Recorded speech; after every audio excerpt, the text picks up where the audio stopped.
Hey there, folks. Meteorologist Matt Barrentine. Thank you for finding us here on Fox10TV.com. What we're dealing with, well, we've had some fog around for the first part of the day, but that's burning off. We're going to be sort of a mixture of sun and clouds throughout the rest of the day, probably more clouds than sun. And then we have some showers off to the northwest as part of a cold front that has been inching its way towards us. It will eventually get here. It's just taking its sweet time. It'll be overnight hours when it does get here, a late Friday night, early on Saturday morning. Most of the weather with this will be off to the north, so in other words, we get sort of the tail end where we don't see much in the way of rainfall. Only about a 20% chance of rain late this afternoon and on into your Saturday or Friday evening. So you can see that here.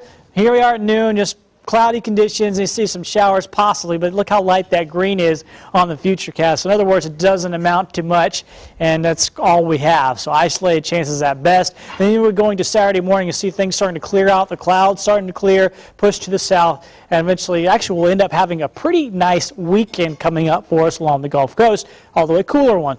Not cool, though, for your Friday temperatures in the mid-70s in the afternoon and then the evening hours. Now, that does look a little cooler, right? But keep in mind the first part of the evening when you're actually out and about, maybe doing some holiday shopping, temperatures will still be pretty mild in the 60s. The front won't come through until the early morning hours, so then the temperatures will start dropping down to around 50 degrees.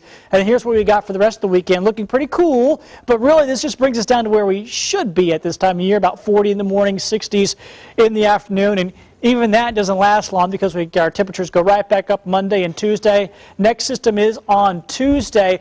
Wednesday and Thursday looking all right. Now, I know a lot of folks want to know what's going to happen with the weekend after that, of course, with Christmas weekend. Right now, it looks like the model is suggesting a front on Friday. Now, whether or not how that affects our upcoming holiday weekend after that, it's still too early to tell. Of course, you just stay tuned to Fox10TV.com. We'll fill you in on the details as they come available.